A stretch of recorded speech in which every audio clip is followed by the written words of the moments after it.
Hey guys, welcome back. Today we're going to do Geiger 80-page giant. So yeah, this is a 80-page giant of different stories from the Geiger universe. So let's dive right in because, well, it's probably going to be a long video, so I'll make it as quick as possible.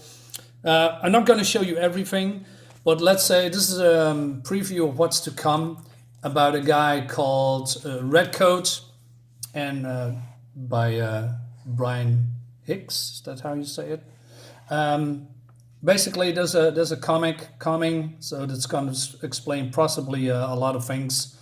So I'm going to just show you glimpses of what you can expect, but not talk about the story itself because it's coming in 2022, like this year. It's about a guy that has become immortal in the 1700s, and he's now a bounty hunter or something like that. Not entirely sure. So moving on.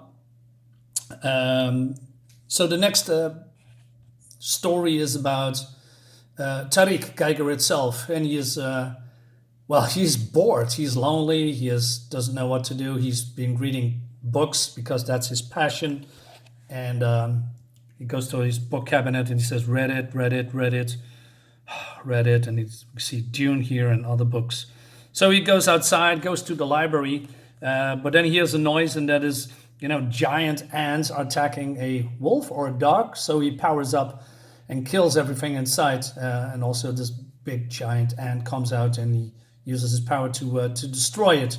But then fire is starting, because of his powers. And we see his small little cup, and because his mother died, and Tariq powers down. He says, yeah, well, life sucks, dude. Good luck.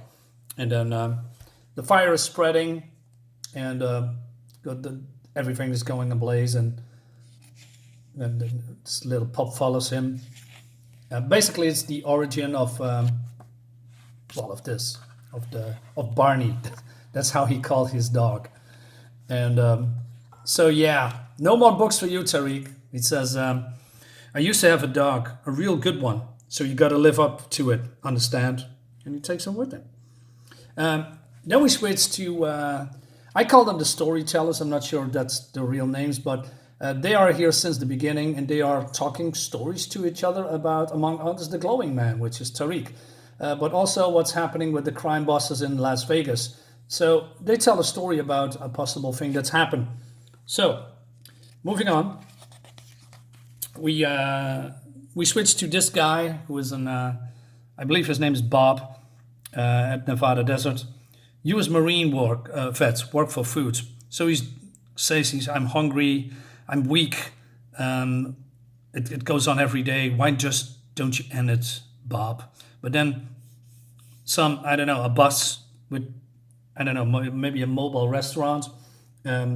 So he's getting invited, and he eats. And then he's getting weak again because there's something in the food. And he says, guess the rumors are true. Someone's been rounding up all the lost souls and cleaning the strip. For a second, I see myself making a run for it. But I don't give a shit anymore. Bring on the black. Nice. So he wakes up, and he has been taken in by Safari Bob. And Safari Bob is motivating him a very lot. So he says, you need to push yourself, you get good food, you've been taken care of, you can, get fighting skills and more stamina, and he's getting also some weapon skills. And Safari Bob is very, very proud of Bob, and he says, good night, Bob, nice shooting out there today. And but then when he drinks it, he's feeling dizzy again. He says, fool me once, shame on you, fool me twice, shame on me. Right before the son of a drugs bitch me again. He says, I think, Bill, for all these last 10 weeks, filled with hope and purpose. And then he, drugs him. And then he wakes up, and then he is outside, and it seems that there are more people there with guns that also been trained by Bob. And so this is some kind of a battle royale going on, some like sports for the rich and entertainment. And Safari Bob is one of those quote unquote crime lords that, has a district in Las Vegas with their own theme, safari, hunting, that kind of stuff. So Bob takes a stand. He can't take it anymore, and he kills everyone because he's been fed up how he's being treated. And as you can see, he's going all out. He's going full Terminator. He says, I was dead. I was free. I had a new life waiting. And then he goes to Movie Bob, and Movie Bob says, "Well, a movie Bob. What I'm gonna say, that's totally different." Safari Bill, Jesus Christ. He says, "Anybody's got eyes on Bob, for fuck's sake?" Oh, Christ's sake, he says. No, Bill, he disappeared. Well, find him. And he wasted 5 of my freaking guests. So Bob comes in, shoots him in the arm, and he says, "Oh, I'm begging you, please don't kill me. I can give you $5 million. And Bob says, "I don't want your blood money, Safari Bill. Roll a 7 or 11 and you walk." Uh-oh, bad news. So, yeah, guess you're sticking around, Bill. So he's dead. And he basically takes over the business.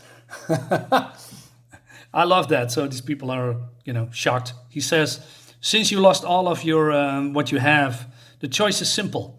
Work in my casino.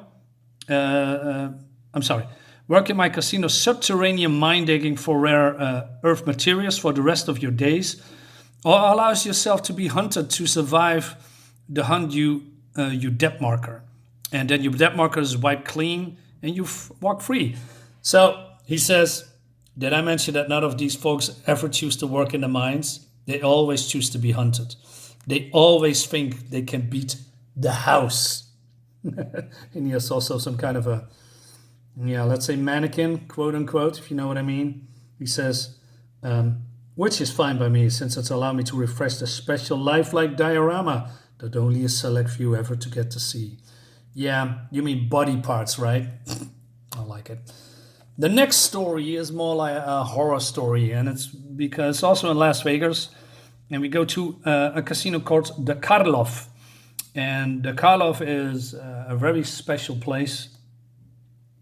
So it says that nobody comes here to cheat, and nobody is stupid enough to heist the place. Nobody dares to cross Mr. Karloff. Only people who come here are the true desperate. So tonight, that's me.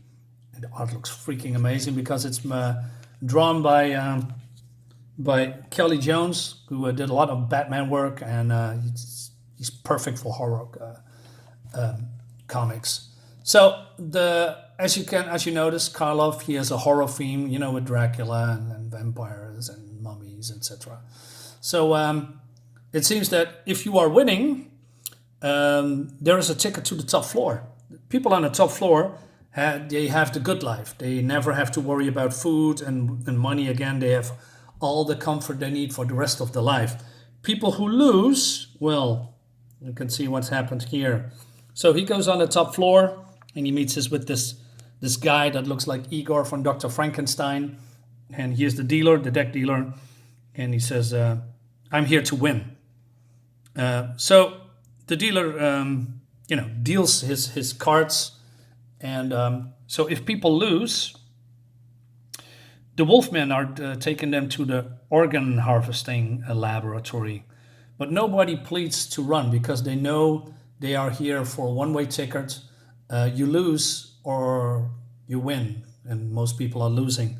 So everybody knows what they agree to when they sit down. Like I said, this is where the truly desperate goes. So there's only one left to gamble with, and he says, "I bet my heart." And so this other guy says, "Call aces, 4 of them." Very smug. That's a good hand, Gimlin.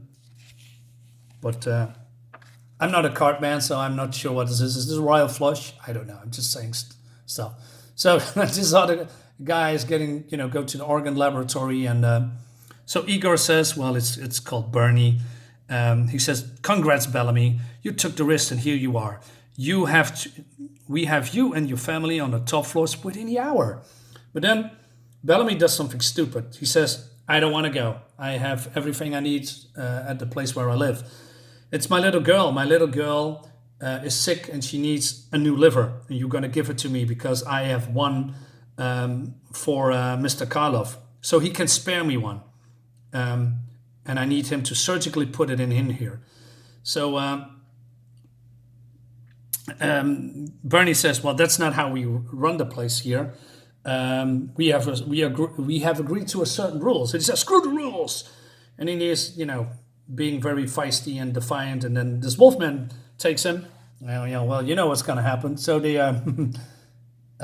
bring him to the table of Mr. Karloff. And he says, bravo on your big win, Mr. Bellamy. And then we see Mr. Karloff himself, who, looks gruesome as well. He said, unfortunately, by not abiding my rules, all you won was a trip to my lab. I don't have the patience for those who have break the rules. Then he says, I heard about your daughter and her poor failing liver. Not to worry. I'm a fair man. Young April will benefit from your win. Well, meaning she's gonna get the liver, but then from her own dad. And then he says, it will be yours. As for the rest of you, my friends, the organ people, always are hungry, and they love the taste of the rule breaker's heart. Shall we get started? Alas, I'm all about anesthesia. Well, that's not what he said, but that's how I make it. Yeah, man, I love it. So far so good. This is not always all perfect. There's something here that I like a bit less. There's also things that surprise me. For instance, this one. This is at Caesar's Palace, and this is the tale of Urza. Urza came into Caesar's Palace as a young girl, and he was a favorite of, the man in charge. I believe his name is Nero, but I'm not entirely sure. But he lost quickly interest in her because, well, new flesh is coming every day. And then she ran away, but she cannot survive on the streets, and she came back. And she says also, they took everything, my mind, my spirit, my body. Neri took everything from me. And then we see a scar across her body, suggesting that she has maybe a baby or that was pregnant and then it was taken away from her. So she does something stupid. She tried to rob him, and then she is getting caught and punished by him. Is it Nero? Am I saying that correctly? Just give me a second. Yeah, Nero. So, but she bites him in the hand, and she loses a finger. And then she has been waking up. None other in the arena. Haha. So there's going to be a fight, and all the bets are all against her. And she really doesn't care. I mean, she has nothing to live for anymore. And so we have Nero here, and there's her executioner comes, throws the sword, and then she kicks it away. She says, I'm sorry, I couldn't stop him.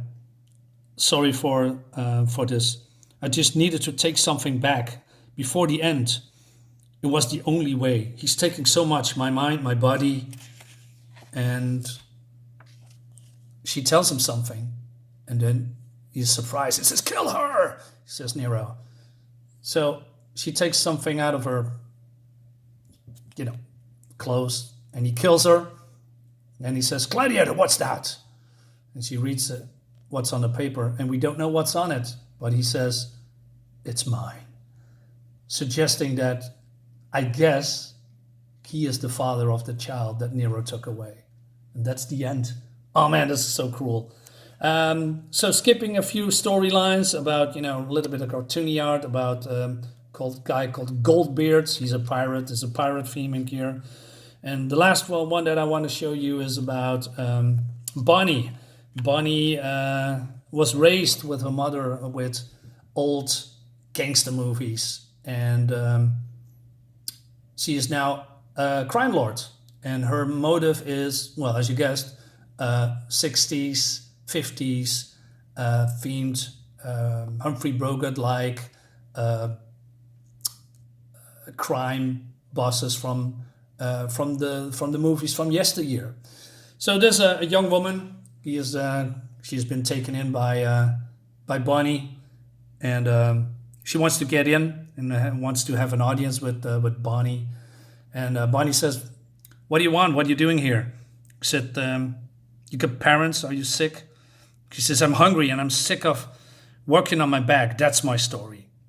So what do you don't want to do with her, Bonnie? She says, "Get the car ready. We're going to take a little trip out into the desert."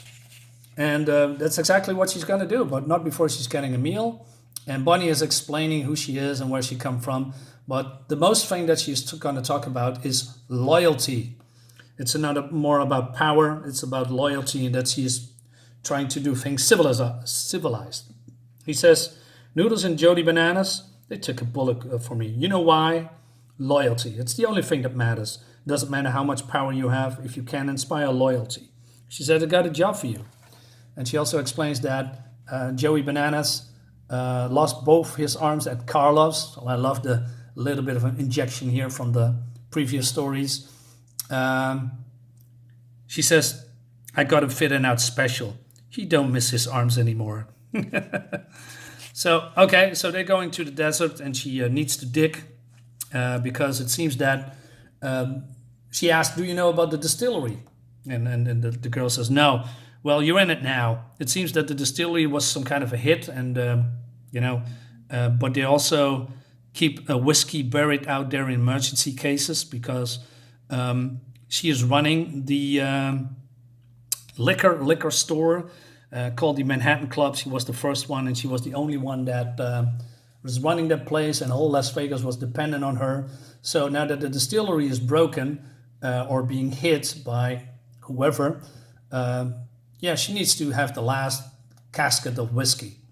So she explains about the fact that, coming back to the whole loyalty thing, she says, I thought you were going to shoot me and bury me here. She says, nah, you did good, kid. I already told you, I'm not like them power-hungry mooks back in town. They think power can keep you safe. They don't get it. It doesn't matter how much power you have or how many guns.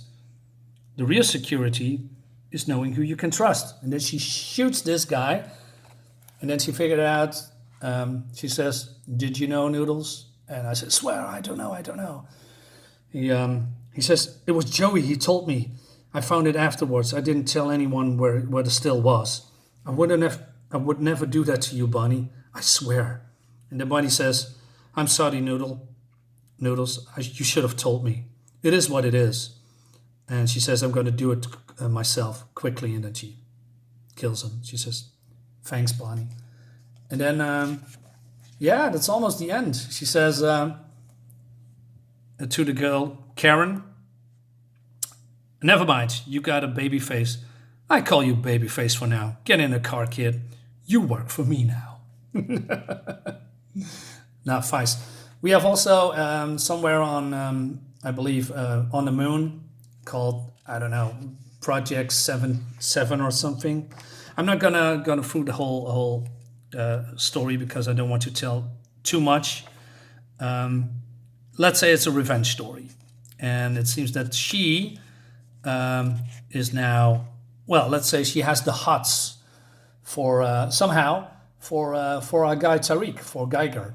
That's what these storytellers tell. So they are packing up and they are moving to wherever they go, and that's basically the end of the 80-page giant. But we also have a new comic coming soon because it's Junkyard Joe who gets his own series. And by the way, issue 6 is, I have it ordered. I still don't have it because it's on the pile of comics that I ordered. So it's coming back soon, and I believe issue 6 is the last issue of volume 1 of Geiger. So stay tuned for that. And it introduces Junkyard Joe, and also drawn by Gary Frank. So I cannot wait to see where this is going. It looks freaking fantastic, by the way. Look at this. Yeah. And it brings us to the end of the video. Guys, we are 90 minutes. Oh, quicker than I thought. Well, I just skipped a lot of things. But I don't want to show too much. It needs to have some surprises here. Guys, tell me what you think in the comments. Like the video, share the video, subscribe to my channel. And I'll see you next time. Bye-bye.